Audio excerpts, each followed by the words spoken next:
He is the Grand Slam semi-finalist who Novak Djokovic called very dangerous but is now ranked outside the top 250. Novak Djokovic was very conscious of the threat that this ATP player posed to him.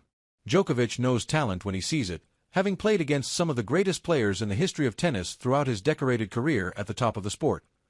However, as tennis is unpredictable, no one can be exactly sure, and a player Djokovic called very talented has struggled since he made these comments earlier this year. That felt like more of a future prediction, whereas in this case Djokovic knew exactly how good this Grand Slam semi-finalist was. Aslan Karatsev, the former Grand Slam semi-finalist who once beat Novak Djokovic. Djokovic won his 9th Australian Open title in 2021, but to do so he had to beat his qualifier Aslan Karatsev, who reached the semi-finals on his Grand Slam main draw debut at 27 years old.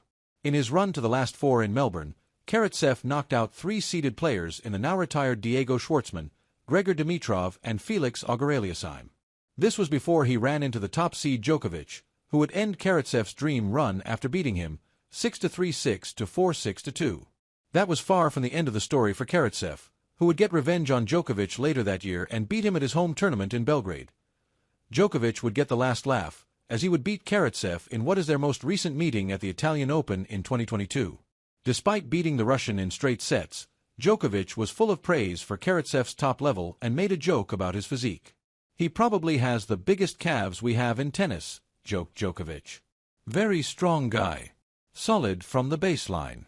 You never know with him if he's feeling the ball. He can be very dangerous because he stays so close to the line and puts pressure on his opponents. He was missing a lot of balls, though. He gave me a couple of breaks, but I will take this win.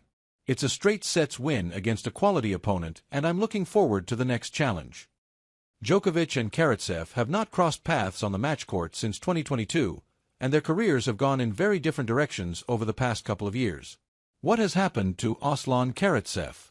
After enjoying a breakout season in 2021, Karatsev reached a career-high ranking of world number 14 following winning his third ATP title within the space of 12 months. Much like his run at the Australian Open, Karatsev has still produced some impressive winning streaks at tournaments since then. This includes reaching the semi-finals of the Madrid Open in 2023, as well as the final of the Japan Open later that year, which is the last ATP final that Karatsev has been in. However, since then it has been more of a downhill struggle for Karatsev, who has not played in the main draw of a Grand Slam since Wimbledon in 2024 or any ATP main tour event since the Almaty Open in October last year. Karatsev now mainly competes on the lower-level ATP Challenger Tour and actually fell outside the top 300 last year. The now 32-year-old did make a brief comeback into the top 200 after winning the ATP Challenger title in Nonthaburi, Thailand, but he has since slipped down to world number 270. Karatsev has not played a match since August due to injury struggles, and could be at risk of a further fall down the rankings if he does not return to form anytime soon.